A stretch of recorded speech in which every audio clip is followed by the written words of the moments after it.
이 시간에는 어떻게 기도할까라는 제목으로 에베소서 강해를 계속 진행하도록 하겠습니다. 바울 사도의 두 번째 기도가 3장 14절에서 21절까지 기록되어 있습니다.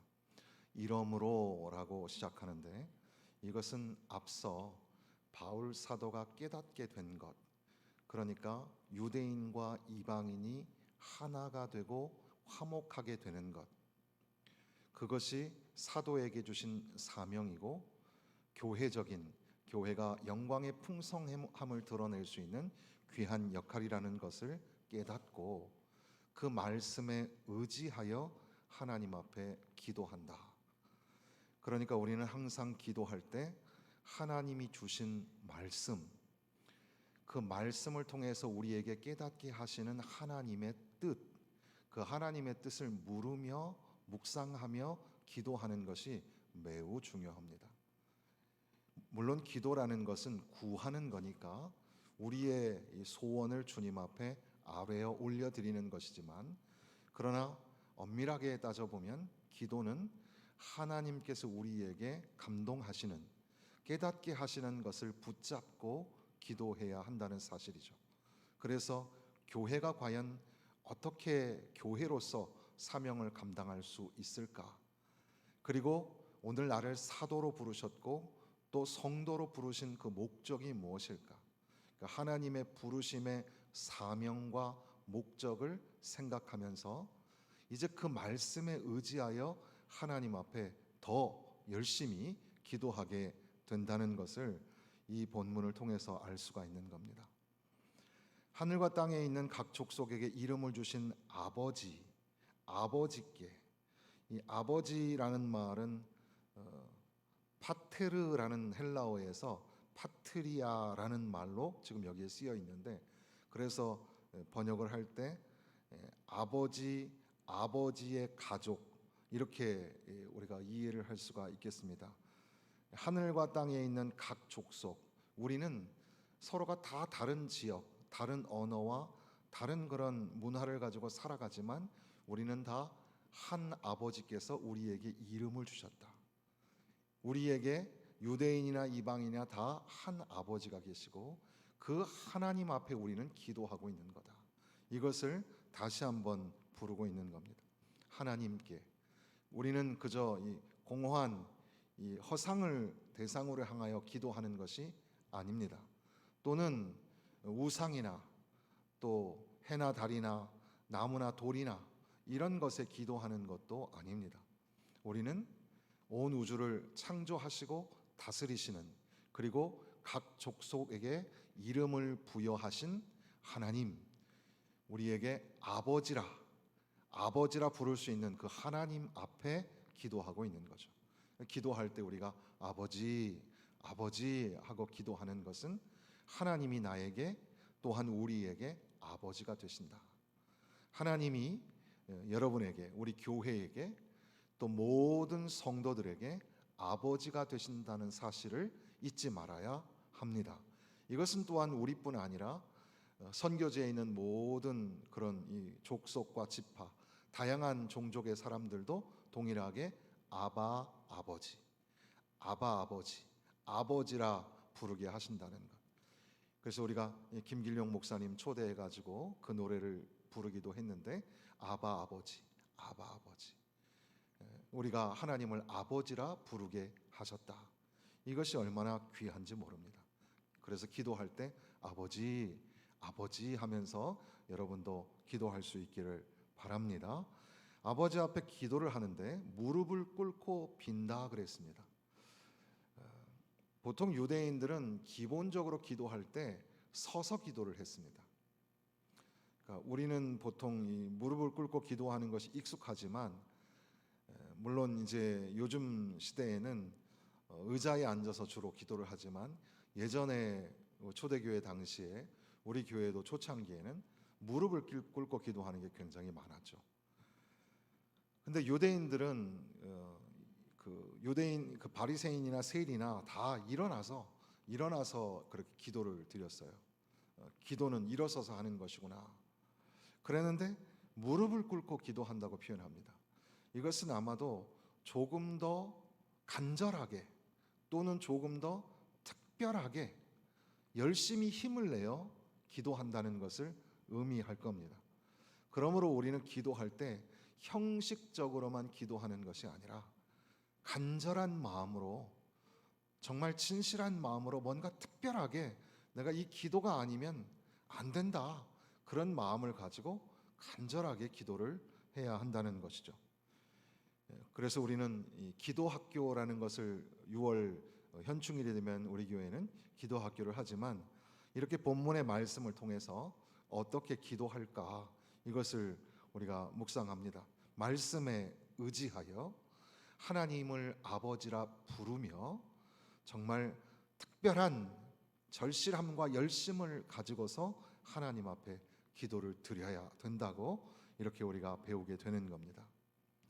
그러면서 16절부터 19절까지에 있는 말씀이 여러 가지 내용이 있는데, 그것을 크게 네 가지로 구분을 해보면, 첫 번째는 그의 영광의 풍성함을 따라 그의 성령으로 말미암아 너희 속사람을 능력으로 강건하게 하시오며, 첫 번째는 강건하게 하여 주옵소서, 이렇게 기도하는 겁니다. 속사람은 마음일 수도 있겠고, 마음이라는 단어가 17절에 나오니까 심령이라고 할 수도 있겠죠. 그러니까 우리 속에 사람이 있습니다. 우리 안에 내주하시는 성령께서 우리 가운데 계셔서 우리를 붙잡아 주시는데, 때로는 우리 몸이 흔들리는 것처럼 우리 마음이 흔들리고, 그리고 또 우리 이 심령이 유약해져서 주저앉아, 털썩 주저앉아 버릴 때도 있어요. 그런데 다시 한번 하나님 앞에 기도할 때에는 너희 속사람이 강건하여지기를, 하나님의 그 영광의 풍성함을 따라서 성령의 능력으로 말미암아 너희의 심령이 강건하여지기를 구한다. 그러니까 우리가 교회적으로 기도할 때도 우리 교회, 우리 각 사람, 우리 심령들의 그 속사람이 강건하게 하여 주옵소서. 여러분도 그 내면이, 그 마음이, 그 심령이 강해지시기를 주님의 이름으로 축원합니다. 그리고 이어서 두 번째는 믿음으로 말미암아 그리스도께서 너희 마음에 계시게 하시옵고, 무엇보다도 우리가 그 심령이 강건하여지기 위해서는 우리 안에 예수 그리스도께서 계신다는 사실을 믿어야 합니다. 여러분 안에 주님께서 계신 것을 믿으십니까? 우리는 물론 머리로 믿죠. 우리는 예수 그리스도가 내 안에 계신 것을 믿음으로 고백합니다. 그러나 기도할 때 어떻게 기도할까? 기도할 때 주여 성령으로 우리 속사람을 강건하게 하여 주옵소서, 우리 마음속에 예수 그리스도께서 계신 것을 믿게 하여 주옵소서. 나는 믿습니다. 우리는 믿습니다. 우리 마음속에 예수님께서 계신 것을 믿습니다. 이것이 우리가 두 번째 기도의 내용이죠. 그리고 나서 세 번째는 능히 모든 성도와 함께 지식에 넘치는 그리스도의 사랑을 알고, 그랬습니다. 무엇보다도 중요한 것은 이제 교회가 교회 되기 위하여서, 그리고 교회가 유대인을 넘어서서 이방인의 선교 사역을 감당하기 위해서, 그리고 화목과 연합이라는 하나님의 뜻을 이루기 위해서 무엇보다 우리 안에 채워져야 할 것은 사랑이다. 그래서 우리 권사님이 기도하실 때도 예배, 제자, 선교를 하는 교회, 그리고 사랑이 넘치는 교회라고 기도문을 올려주셨는데, 그렇게 사랑이 넘치는 그 사랑이 우리 가운데 충만하게 역사하신다는 것을 알아야 하는 거죠. 지난 주에도 새 가족이 등록해 주셨습니다. 새 가족이 등록해서 오실 때에는 한 번에 이사를 해가지고 오셔가지고 등록하시는 분들도 계시고, 또 몇 주 또 길게는 몇 달 동안을 교회를 다니면서 계속해서 교회를 보는 거예요. 보고 그리고 이제 결심을 해서 우리 교회에 등록을 하신 경우도 많이 있습니다. 그 성도들을 우리가 환영하고 또 그분들도 힘을 내어서 신앙생활 잘하고 그래서 하나님의 복과 은혜를 누리고 또한 우리들도 그 성도들로 인하여서 힘을 얻는 그런 관계가 되어야 할 것입니다. 그런데 항상 목회자적 그런 노파심이라고 할까요? 그래서 그 새로 오는 가족들에게 항상 끝으로 부탁드리는 말씀이 있습니다. 그것은 교회는 사랑이 넘치는 교회인데 그런데 들어와서 가만히 보니까 사랑이 없는 것처럼 보인다는 거죠. 이 교회가 사랑이 없네 이렇게 생각이 들 때가 있다는 거죠. 그건 지극히 당연한 현상이라고 제가 설명을 하면서 왜냐하면 교회에 오시는 모든 사람들이 사랑이 넘친다기보다는 사랑이 필요해서 오신 사람들이기 때문에 그렇다는 거죠. 그게 궁색한 변명일지 모르지만 오늘 우리네 현실이 그렇습니다. 그래서 목사님이 사랑이 넘치고 장로님, 권사님, 집사님이 사랑이 넘치는 교회, 그것을 우리가 꿈을 꾸지만 정작 공동체 안에 들어오면 사랑이 없는 것처럼 느껴질 때가 있다는 겁니다. 그것은 모두가 다 사랑이 부족하고 사랑이 결핍되어서 와 있기 때문에 누군가의 사랑이 필요한 그런 존재로 계시다는 사실이죠. 그래서 한 걸음 더 나아가서 새로 오시는 성도들에게 부탁을 하기를 여러분이 용기를 내어서 한 걸음 더 나아가셔서 사랑으로 섬기면 그러면 더 빨리 하나가 될 수 있을 거라고 이렇게 어려운 부탁을 드리게 되는 겁니다. 그것은 교회가 사랑이 넘치는 교회가 되기를 꿈꾸지만 그러나 그렇지 못한 현실 때문에 어쩔 수 없이 그렇게 우리는 사랑에 대하여 좀 냉정한 판단을 하게 되는 거죠. 깊이 묵상해 보면 결국은 우리가 그렇게 서로 사랑하지 못하는 이유가 어디에 있을까? 결국은 주님의 사랑을 내가 깨닫지 못하기 때문에 예수 그리스도께서 날 위하여 나를 사랑하셔서 십자가 위에서 죽으셨다는 사실을 깨닫고 체험하지 못하기 때문에 그러니까 사랑을 경험하지 못했으니 사랑하기가 참 어려운 거죠. 그러므로 오늘 이 기도의 제목 모든 성도와 함께 지식이 있어야 되겠는데 어떤 지식이 있어야 하냐면 주님의 사랑 그리스도의 사랑을 아는 그 지식이 넘쳐나게 하여 주옵소서. 그래서 내 힘으로는 사랑하기가 어렵지만 주님의 사랑이 넘치니까 주님의 사랑으로 사랑하며 살아가는 거예요. 미워하는 마음이 가끔 들 때가 있으시죠? 그럴 때에 아이고 주님이 날 사랑하시지. 주님이 여러분 사랑하시는 거 믿으십니까? 날 사랑하심 믿으십니까? 아유 주님이 날 사랑하시지. 그러니까 주님의 사랑으로 형제와 자매를 사랑하는 거예요. 때로는 사랑하기가 어려울 때도 있어요.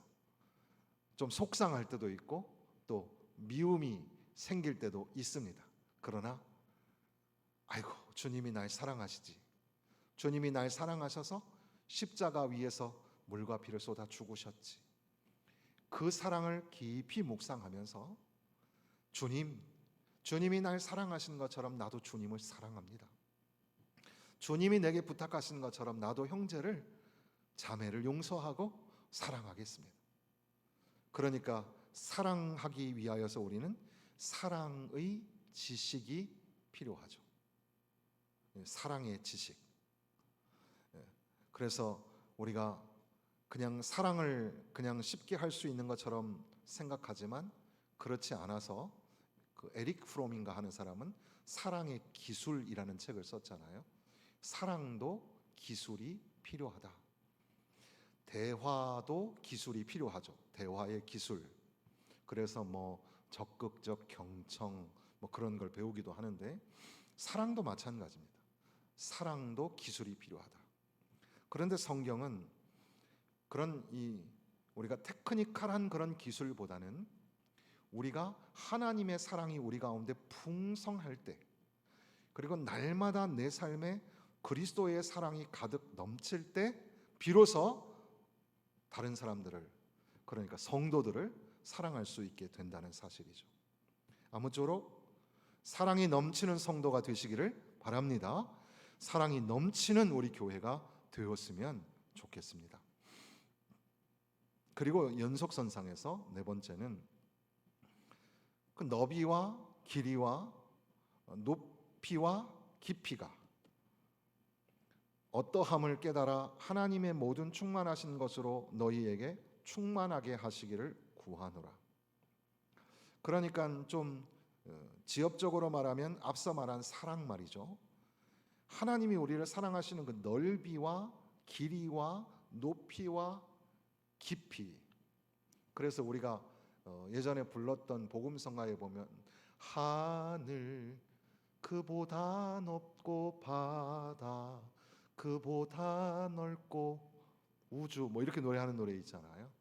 하나님의 사랑, 오 크신 사랑, 그런 노래가 있습니다.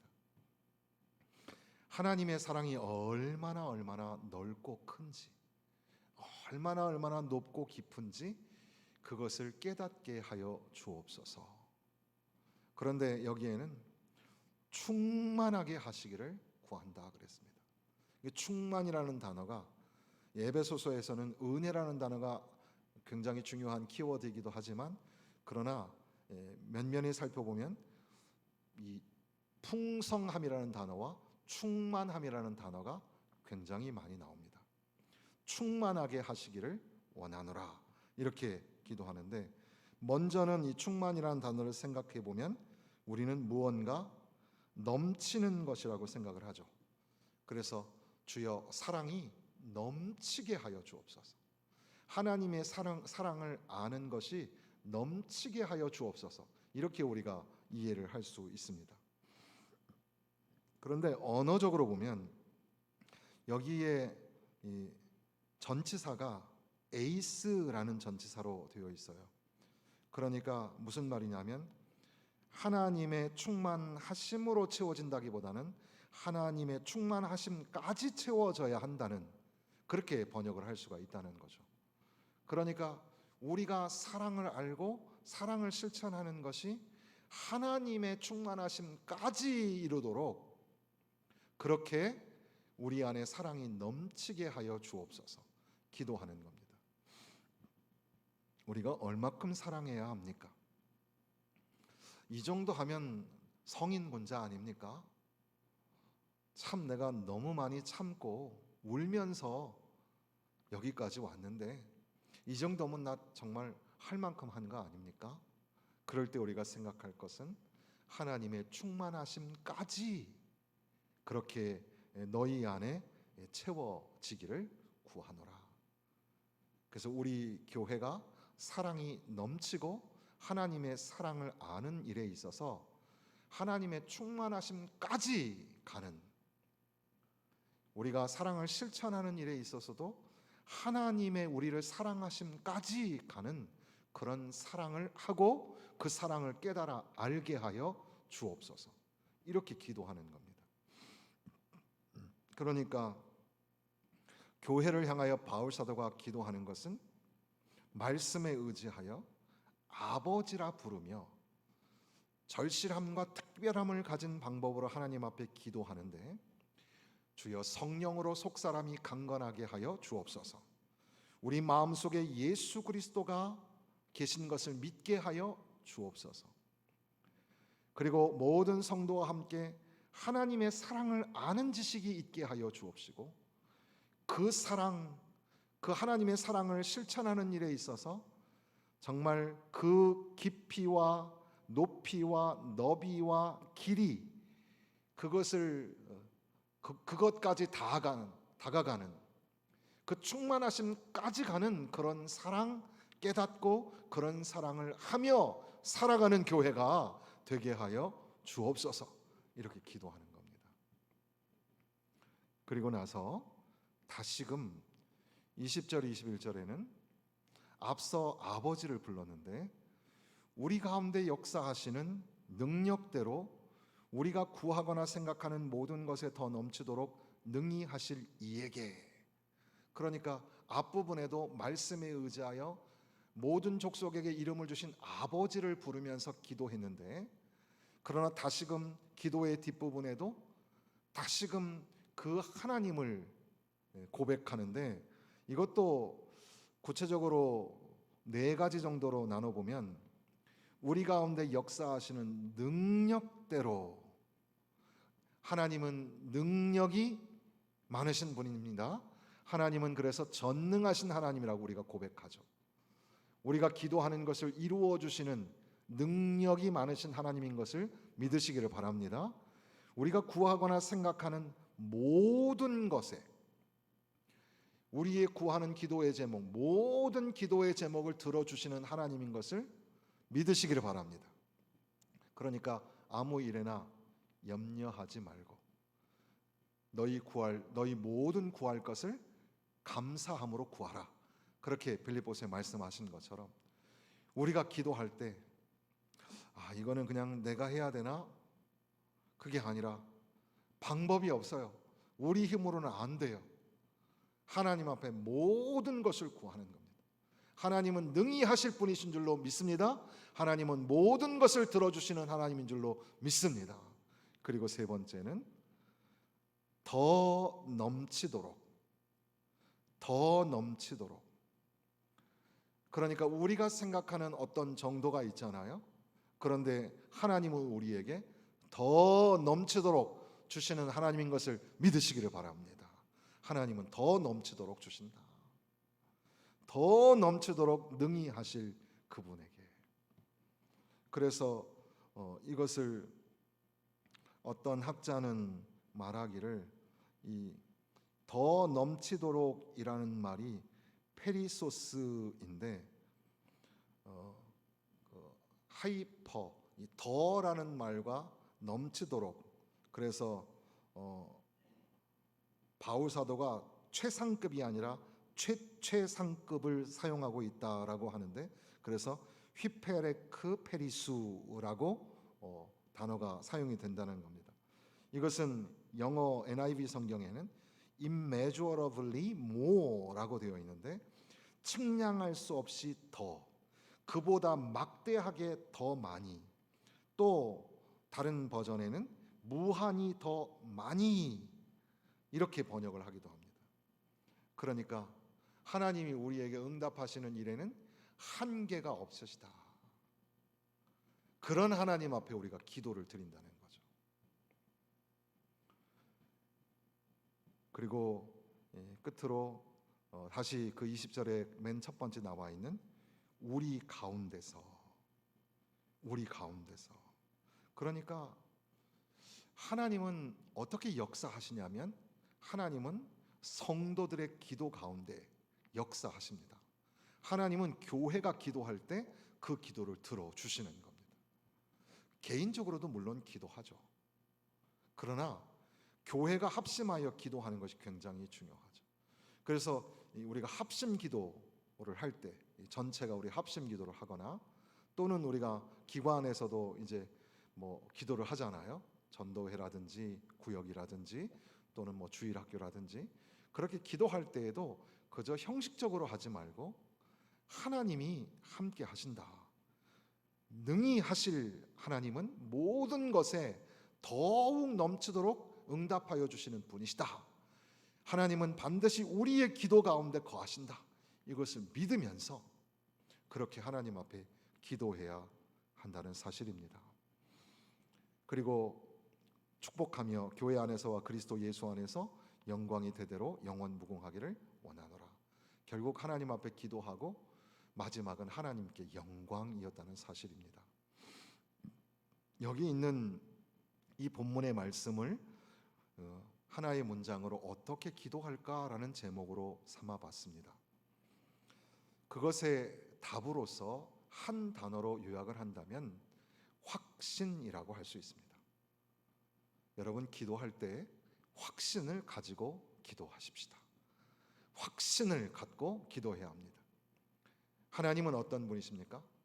말씀에 의지하여 아바 아버지라 부르는 그 하나님, 그 하나님 앞에 우리가 간절히 무릎 꿇고 기도하면 하나님이 우리의 속사람을 강건하게 하시고 예수 그리스도가 우리 마음속에 거하시는 것을 믿게 하시고 하나님의 사랑을 깨달아 알게 하시고 그 충만하심까지 이르게 하시는 것을, 하나님은 우리의 기도를 들으시고 능력에 충만하신 하나님이시며 모든 것에 더 넘치도록 주시는 분이신 것을 확신하는 믿음을 가지고 기도할 때 하나님은 교회를 들어 사용하신다는 사실이죠. 그리하여 교회가 유대인의 벽을 넘어서서 이방인에게까지 나아가는 전도와 선교적 사명을 감당하고, 그리고 예수 그리스도 안에서 하나가 되고 화합을 하고 화목을 하고 연합을 하게 되는 그 거룩한 목적을 이루어가게 하신다는 그런 확신을 가지고 하나님 앞에 기도를 드려야 합니다. 여러분, 개인의 삶에서 기도를 할 때도 어떻게 기도할까? 여기에 나와 있는 방법을 쭉 따라 기도하되 잊지 말아야 할 것은 확신을 가지고 기도해야 합니다. 교회도 마찬가지입니다. 우리가 교회적으로 기도할 때 그저 형식적으로 순서 맞춰서 그렇게 기도하는 게 아니라 그렇게 이루실 줄로 믿습니다, 그런 확신을 가져야 돼요. 그게 바로 우리가 믿음의 고백을 하는 단어가 아멘이죠. 한번 해보겠습니다. 아멘. 더 크게 아멘. 제가 아멘을 잘 못 가르치는 것 같아서 좀 죄송한데 여러분, 아멘 많이 해야 돼요. 그냥 아무 때나 아멘 하는 걸 제가 좀 아주 민감하게 반응할 뿐이지, 아멘을 하는 신앙은 굉장히 중요합니다. 여러분, 다시 한번 아멘. 아멘을 할 때는 힘을 딱 줘서 아멘. 어떤 분은 아멘 아자에다 힘을 주고 어떤 분은 맨자에다 힘을 주는데 전통적으로 맨에다가 더 힘을 주죠. 아멘. 암요가 아니에요. 암요 이렇게 하지 말고 아멘. 다 같이 시작. 아멘. 아멘. 아멘. 이런 확신의 기도가 다시 한번 불같이 일어나기를 주님의 이름으로 축원합니다.